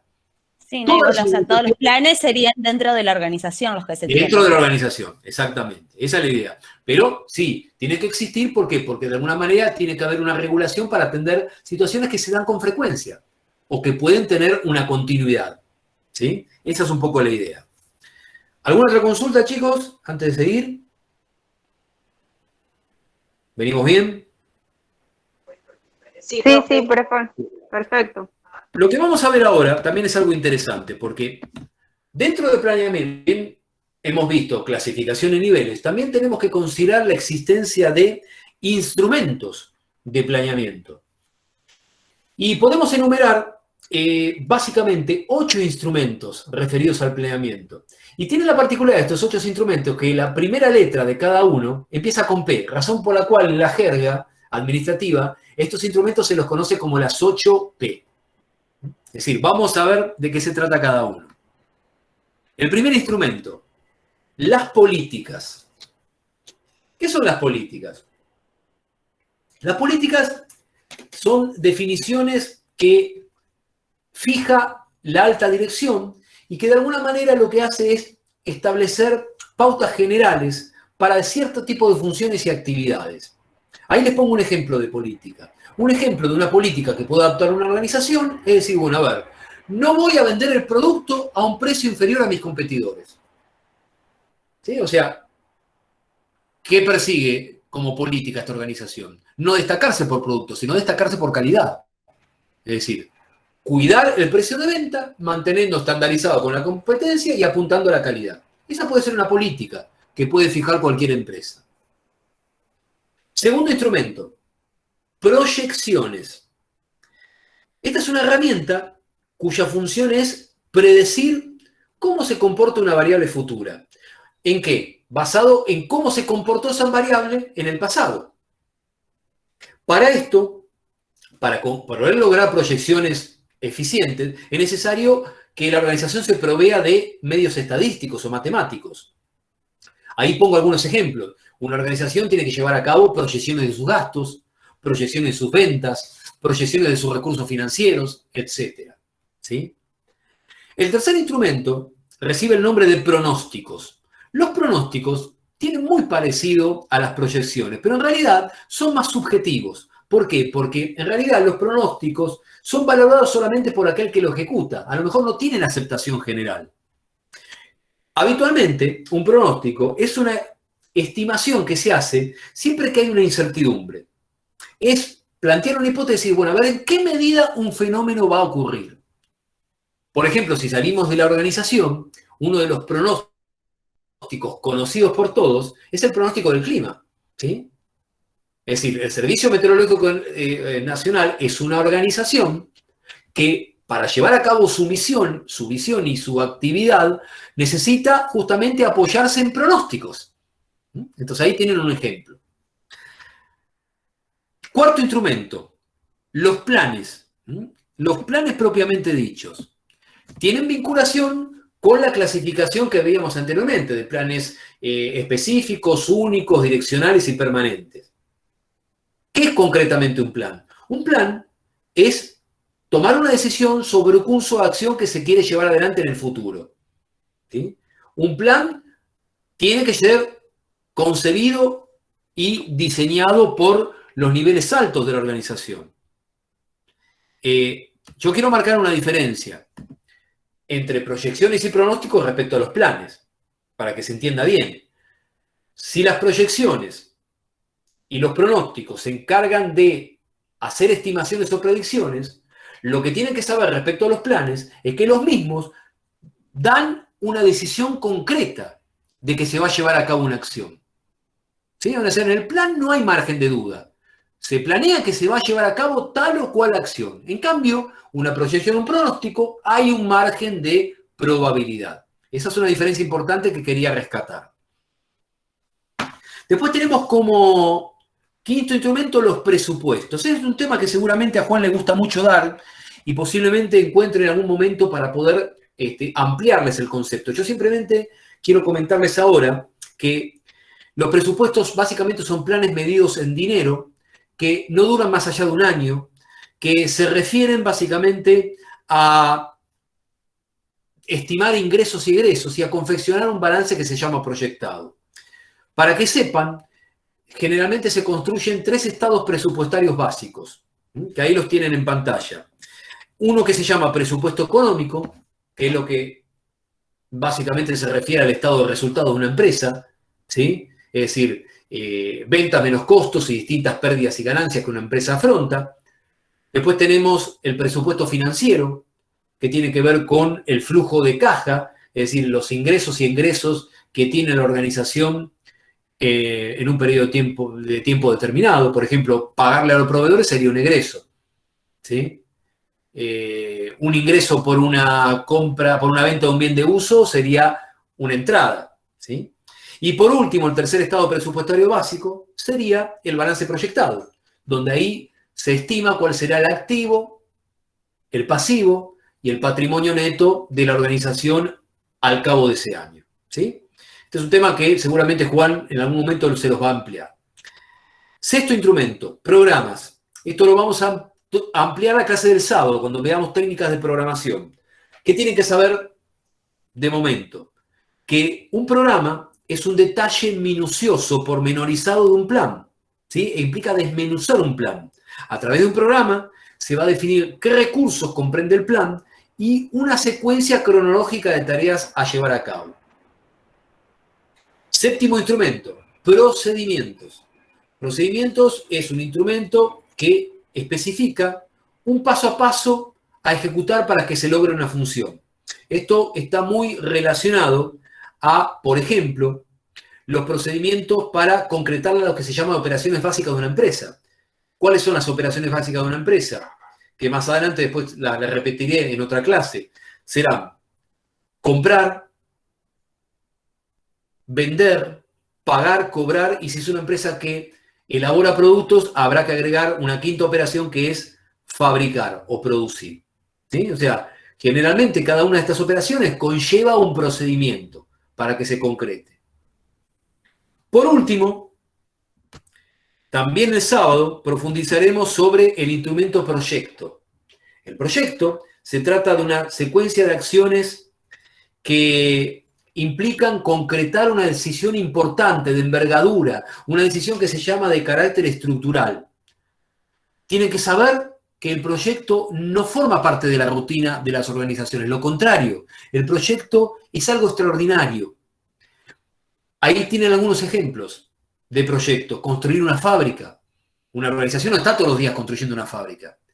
Lanzar un nuevo producto. Una organización no está todos los días lanzando un nuevo producto. Son cuestiones para cierto momento, de carácter, insisto, eventual.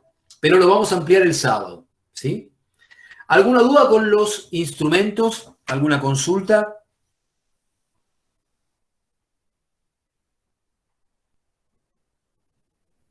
No, profe, de mi parte. Ok. No, profe.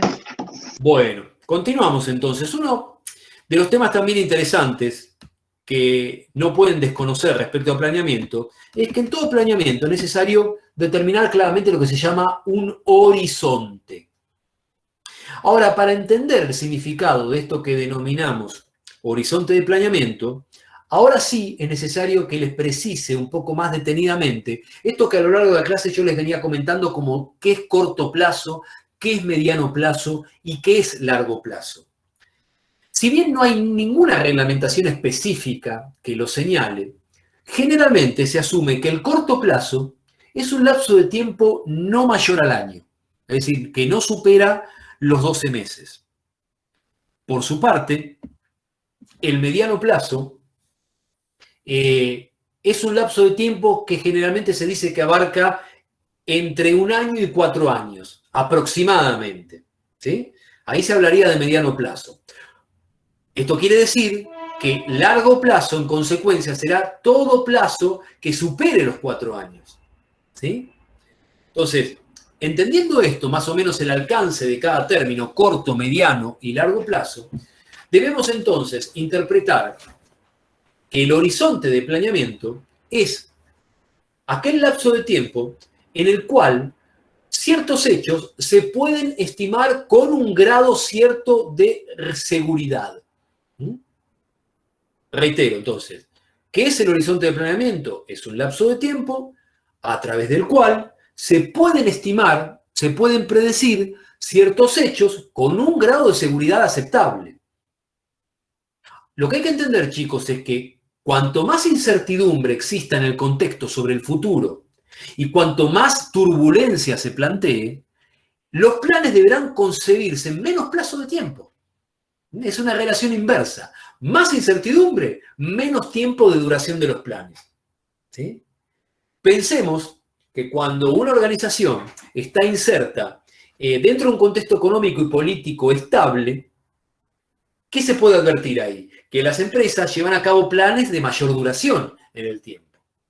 Ahora, lo contrario, en periodos donde la inestabilidad económica y política y social es fuertemente manifiesta, o donde hay, por ejemplo, fenómenos económicos que son muy perjudiciales como desempleo o inflación, ¿ahí qué pasa? Los planes que las empresas hacen los acortan en el tiempo.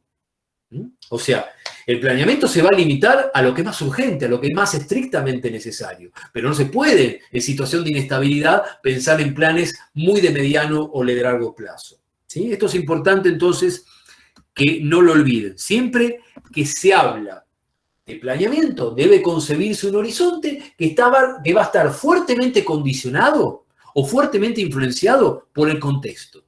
¿Sí? Otro tema interesante que está vinculado con planeamiento, no falta mucho, chicos, no se asusten, estamos cerca del final, es esto que recibe el nombre de análisis FODA. Posiblemente ustedes después lo puedan volver a trabajar con Juan más adelante, pero yo les quiero dar un anticipo de este tema.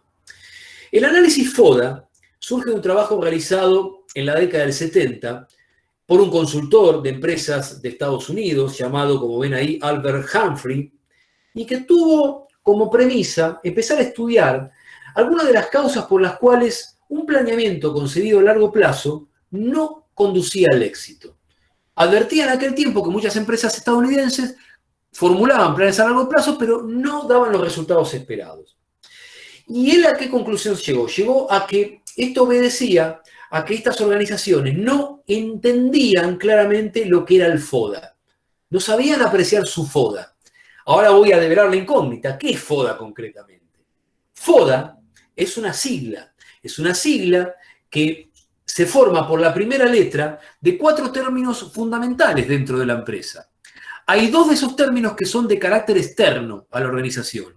Uno recibe el nombre de oportunidades y al otro se lo llama amenazas. Y después hay 2 términos dentro del FODA que son de carácter interno, es decir, propio de la organización. Y esos 2 términos internos son fortalezas y debilidades. O sea, que FODA se forma entonces, recapitulando, por fortalezas, oportunidades, debilidades y amenazas. Pero yo lo que pretendo es que ustedes entiendan el significado de cada uno de estos conceptos. Arranquemos con los externos. Oportunidades. ¿A qué se llama oportunidades? Se dice que las oportunidades son tendencias positivas que están dentro del ambiente, del entorno, que la empresa puede tomar y aprovechar a su favor. ¿Cuáles serían algunos ejemplos que una empresa puede aprovechar y puede considerar como una oportunidad? Ahí tienen algunos casos en el material. La ubicación, por ejemplo. La ubicación, efectivamente, muy interesante lo que decís. Exacto. La ubicación donde está la empresa, ¿sí? Si están, hay muchos comercios del mismo estilo o no. Totalmente. La competencia. Es muy importante que lo entiendas y me alegro que te animes a plantear algunos ejemplos, porque efectivamente siempre el directivo, el gerente tiene que estar atento a ver si puede tomar una oportunidad, ¿sí? Si yo estoy trabajando en un sector de la actividad donde hay rentabilidad, donde hay buen nivel de productividad, eso es una oportunidad que tengo que aprovechar como directivo para que mi empresa crezca y tenga más rentabilidad. Si hay alguna circunstancia política, económica que haga que mis productos sean aceptados por la población, eso lo tengo que aprovechar como una oportunidad. Como decías vos recién, y yo estoy en una ubicación estratégica con mi negocio, ¿sí? Mi casa central la tengo en un lugar céntrico, fluido, que está plenamente conocido, pleno microcentro, imagínense. Lo tengo que aprovechar como una oportunidad, ¿sí? Si yo tengo baja presión impositiva por parte del Estado, tiene que ser una oportunidad a mi favor justamente para disminuir mis costos. Si cuento con algún grado de protección estatal, ¿sí? Que el Estado me intenta ayudar, me intenta subsidiar, también tiene que ser una oportunidad a mi favor. Lo digo de la perspectiva de un gerente. Esos serían algunos ejemplos de oportunidades. Amenazas sería exactamente lo contrario. Amenazas son tendencias negativas que la empresa tiene que afrontar. Y que esas amenazas pueden ser de tal delicadeza que pueden atentar contra la propia supervivencia de la empresa. ¿Qué pasa, por ejemplo, si yo tengo mi empresa, pero tengo que enfrentarme a fuertes competidores? Y eso es una amenaza, porque esos fuertes competidores me pueden sacar clientes. ¿Qué pasa si estoy en una empresa donde necesito materias primas, las cuales están aumentando permanentemente de precio? Imagínense por qué, porque son materias primas importadas y resulta que el tipo de cambio sube constantemente. Entonces, eso es una amenaza. ¿Por qué? Porque atenta contra mis costos, ¿sí?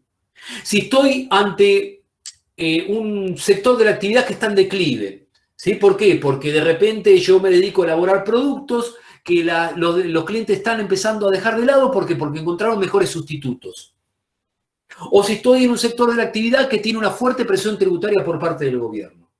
Esos son ejemplos de amenazas que la empresa tiene que enfrentar. Entonces tenemos los aspectos externos, oportunidades y amenazas. Pero también debemos agregar los internos. Los internos están dados primero por fortalezas. ¿Qué son las fortalezas? Obviamente, es cualquier ventaja, cualquier hecho o situación que la empresa puede llegar a destacarse. Si la empresa tiene un lugar agradable de trabajo, ¿sí? Evidentemente es una fortaleza. Si la empresa trabaja con altos estándares de calidad, eso es una fortaleza. Si la empresa se preocupa permanentemente por sus empleados, ¿sí? Como puede ser el caso de las empresas japonesas, por poner un ejemplo, eso es una fortaleza. Si la empresa está mejorando permanentemente su tecnología, eso es una fortaleza, ¿sí? La ubicación geográfica, que decíamos que puede ser una oportunidad a tomar, en realidad también muchos autores la consideran como algo interno y hasta como una fortaleza propia, ¿sí? La contrapartida de la fortaleza son las debilidades. Las debilidades son situaciones o hechos o actividades que la empresa no hace bien, no lleva a cabo en forma satisfactoria, ¿sí? Y eso obviamente Profe, le repercute en forma negativa, ¿sí? lo de la ubicación, por ejemplo, podría ser oportunidad si uno está buscando dónde poner su negocio. Y sería fortaleza si ya lo tendría de antes al inmueble, digamos, ¿no? Sí, de alguna manera sí. Es decir, a ver, si vos estás intentando llevar a cabo un emprendimiento, estás dando los primeros pasos, tenés que hacer un análisis obviamente de factibilidad de costos. Y desde luego que ubicar un negocio en una excelente zona geográfica va a ser atractivo. ¿Por qué? Porque seguramente lo consideras como una buena oportunidad, pero también tienes que ver la pata negativa. La pata negativa es que tenés muchos costos de entrada que tenés que absorber. No, por eso sería diferente si tenés o no el inmueble desde antes. Claro, en cambio, si vos ya hay una empresa que hace 100 años que está instalada en el mercado, que ya tiene una reputación en cuanto a la clientela, que está en una zona estratégica, ya la fortaleza está instalada hace tiempo. ¿Te das cuenta? Apreciar la diferencia, ¿no? Sí, eso son situaciones que pueden darse. Obviamente, que cualquiera que quiere llevar adelante un emprendimiento siempre va a aspirar a lo mejor. Pero hay que también ver en cuenta qué es lo que tengo, qué recursos tengo como para poder afrontar eso. Cualquiera que pone un negocio lo quisiera poner en el mejor lugar posible, pero a veces no se puede. Eso es lo que hay Otro que... ejemplo, profe, puede ser Sí. de, por ejemplo, Guaymallén, que ahora está, creo que la empresa la llevaron a Estados Unidos. Ahora está creo que yendo tiene a sucursal. Europa, creo que es. Bueno, Sí, eso... está en Europa, pero ahora está en Miami y después creo que la van a llevar a Europa o algo así. Por ejemplo, el dulce de leche, en los alfajores. Eso lo que tiene que ver justamente es con el desarrollo de mercados que esta empresa está llevando adelante.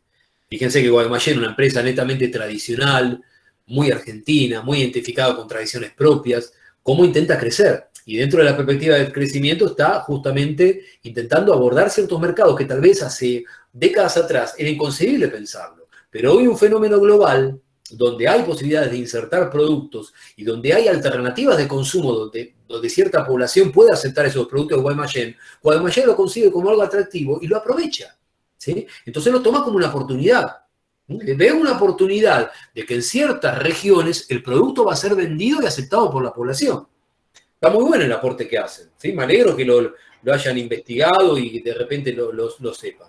Es decir, permanentemente cuando uno ve noticias económicas, noticias empresariales, puede encontrar un montón de ilustraciones de esto que estamos hablando ahora. A veces por el poco tiempo que tenemos no podemos abundar demasiado, pero me alegra que alguno de ustedes lo pueda ir viendo, ¿sí? Si toman un diario, qué sé yo, como cronista comercial, por ejemplo, van a la página web, van a la página de noticias empresariales, reitero, se encuentra con un montón de novedades de estas características, permanentemente, ¿sí?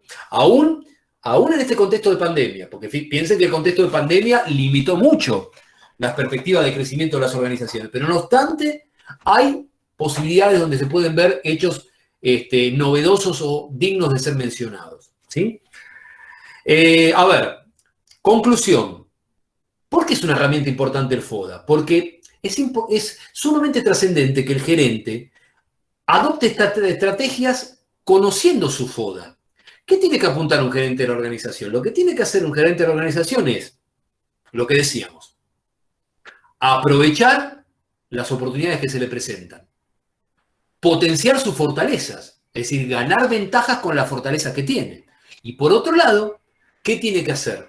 Tiene que tratar de neutralizar las amenazas del mejor modo posible, ¿sí? Y tiene que tratar de minimizar las debilidades y, lo que es más aún, tiene que procurar con el paso del tiempo corregir esas debilidades. Ver en qué medida con el paso del tiempo tal vez una debilidad que se tenía en un momento dado pasa a ser una fortaleza. Eso puede suceder perfectamente. Pero lo importante es conocer de antemano esto, dónde uno está parado.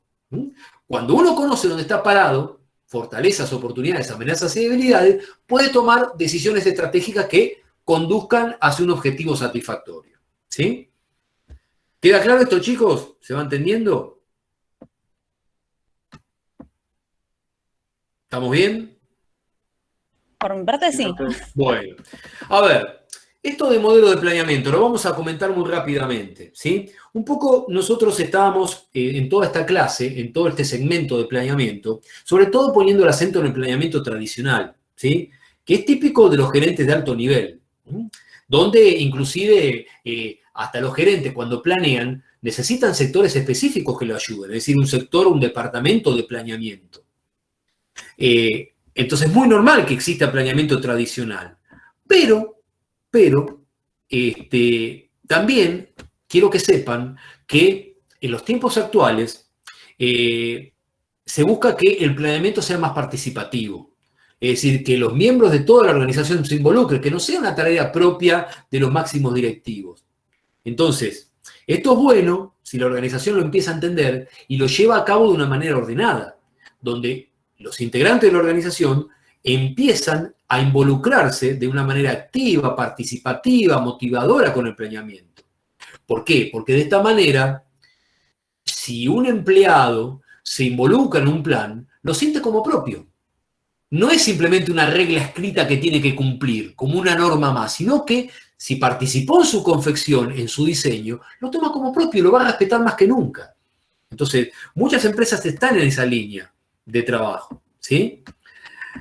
Otro de los temas que no hay mucho tiempo de desarrollar es el que tiene que ver y que está vinculado a planeamiento. Es lo que recibe el nombre de administración estratégica. ¿Por qué? Porque en realidad siempre los gerentes tienen que desarrollar estrategias. Y lo que es importante que entendamos, chicos, ¿qué significa esta palabrita estrategia? Es decir, la estrategia es un conjunto de planes. Y mediante un conjunto de planes, con una estrategia, la organización logrará sus propósitos, ¿sí? Sus propósitos comerciales y podrá competir en forma exitosa y podrá atraer nuevos clientes. Eso es llevar a cabo una estrategia, ¿sí? La estrategia, obviamente, implica adoptar un modelo de negocios, ¿sí? Sobre todo, siempre poniendo el acento, chicos, en el cliente. El peor pecado que puede cometer una organización hoy en día es menospreciar al cliente. Eso la lleva a la ruina. Al contrario, debe valorar al cliente y saber escucharlo. Eso es clave. Fíjense que la administración estratégica tiene importancia. Lo vemos rápidamente. La empresa, cuando aplica administración estratégica en sus planes, hace una diferencia. Hace una diferencia y se puede destacar sobre competidoras. Ayuda a los gerentes en situaciones de incertidumbre y, teniendo en cuenta que las organizaciones son complejas y diversas y variadas, la administración estratégica colabora en entender la problemática de un sector de la actividad, la problemática que se da en una determinada región. ¿Sí? Fíjense que hay un proceso para llevar a cabo una administración estratégica que tiene que ver un poco con lo que hablamos. Identificar misión, objetivos, ese sería el primer paso. ¿Sí? Ahí viene un detalle mayor, pero quiero avanzar un poco más rápido. Analizar premisas. Muchas de las premisas de la administración estratégica se centran en el FODA. Por eso no quiero ser reiterativo. Premisas externas y premisas internas. Después tenemos como tercer paso formular las estrategias en base a los dos pasos anteriores, implementar las estrategias y evaluar los resultados. Ese es un paso a paso importante para adoptar una administración, ¿sí? O mejor dicho, para ser más claros, un planeamiento basado en la administración estratégica. Y después hay algunos temas contemporáneos en cuanto a planeamiento, ¿sí? ¿Qué es lo que pasa hoy en día con las empresas? Las empresas se apoyan mucho en planes específicos y hoy en día la tendencia marca que no es tan así. En general, las empresas hacen planos específicos, pero dan un margen a la flexibilidad. Porque tengan en cuenta, chicos, que el entorno es sumamente cambiante. Ustedes piensen que este escenario de pandemia que estamos viviendo del año pasado alteró muchas de las planificaciones que llevaban a cabo las organizaciones. Tuvieron que construir nuevos escenarios, ¿sí? Entonces, por eso es importante que los planes de hoy en día tengan flexibilidad, ¿sí? Porque uno puede pensar planes específicos pero flexibles. Parece contradictorio, pero no es tan así si entendemos de que el entorno es sumamente dinámico, variable y que tiene un alto grado de incertidumbre, ¿sí? Entonces, eso es un poco lo que quería comentar, ¿sí? También es muy importante que el gerente utilice herramientas para entender qué es lo que pasa en el entorno, ¿sí? Hoy en día se utiliza mucho lo que se llama inteligencia competitiva, ¿sí? ¿En qué consiste la inteligencia competitiva? Que hoy en día una organización tiene que obtener información fehaciente sobre qué están haciendo los competidores. Uno no puede ignorar a su competidor. Uno tiene que saber, bueno, a ver, ¿quién es mi competidor? ¿Qué están haciendo? ¿Y de qué manera lo que están haciendo afecta a mi propia empresa? Eso es fundamental, recabar datos. Para eso hay que llevar a cabo esto que llamamos inteligencia competitiva, ¿sí? Y esto requiere, obviamente, apoyarse en herramientas que sean lícitas, porque obviamente uno puede obtener información de los competidores de manera ilegal, pero obviamente se expone a transgresiones y se expone a sanciones. El tema es que tiene que haber medios fidedignos, medios lícitos para poder tener información de lo que hace la competencia.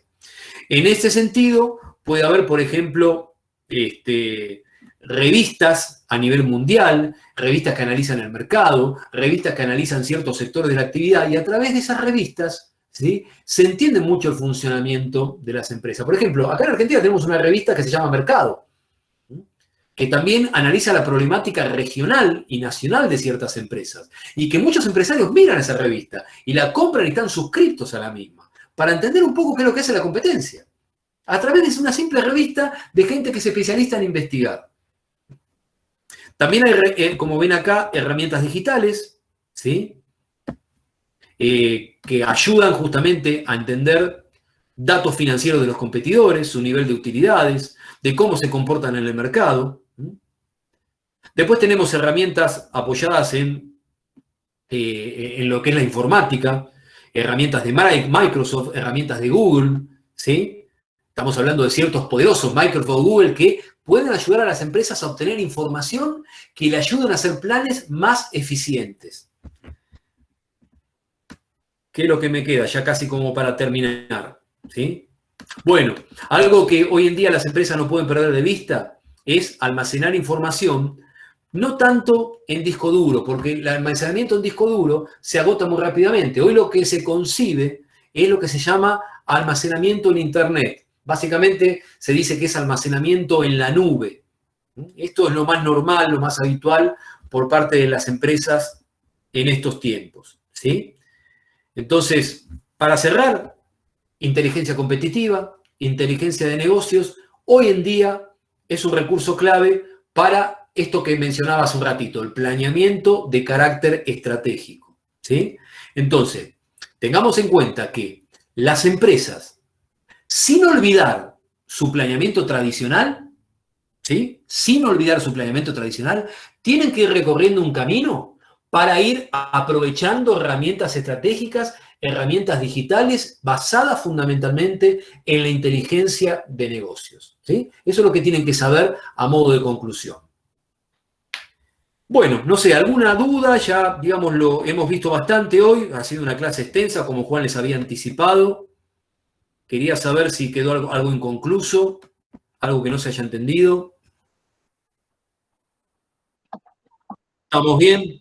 Bueno, la invitación obviamente es a leer el material que yo les he subido hoy en el grupo de WhatsApp, leer el material de la cátedra. Como le dijo Juan, yo en lo personal estoy a disposición por cualquier duda que tengan cuando lean en forma detenida estos temas. Nos vamos a estar encontrando el día sábado. Prepárense también que tenemos una clase extensa que nos va a llevar, calculo yo, 2 horas, porque es un tema de naturaleza práctica, referido a técnicas de programación de proyectos Y mi intención es explicarlo lentamente. Yo podría ir mucho más rápido, pero yo quiero que lo entiendan. A mí me sirve explicar un tema rápido y que después me encuentre con la mayoría de los alumnos no lo entendió. La idea es que quiero explicarlo en forma paulatina, apoyándome en un ejemplo a modo de ilustración, pero para eso necesito que se concienticen de que tienen que estar concentrados y que eso nos espera una clase de más o menos 2 horas. Así que la recomendación es no faltar, traten de estar presentes el día sábado, porque si no están, de repente se pierden mucho de cara al segundo parcial. Bueno, chicos, si no hay ninguna otra duda, no sé si Juan está en línea, yo creo que Juan debe haber salido, sí, me imagino que sí, por las dificultades. Había salido, ¿no? Sí, pues yo me embalé en la clase y bueno, me imaginé que no podía estar mucho tiempo con las dificultades que tiene. Bueno, claro, no, y él me dijo, me incorporaron más megas en los datos, pero no es lo mismo que tener una conexión estable en tu hogar, eso no cabe ninguna duda. Así que bueno, chicos, los despido, les agradezco la paciencia que me han tenido, no es fácil a veces escuchar a un profesor hablar tanto tiempo, espero que los temas se hayan entendido, insisto, estoy a plena disposición de ustedes, y bueno, el sábado nos estaremos viendo entonces. Gracias, profe, hasta el sábado. Gracias, profe, buena semana. Gracias. Que descansen, chicos. Gracias.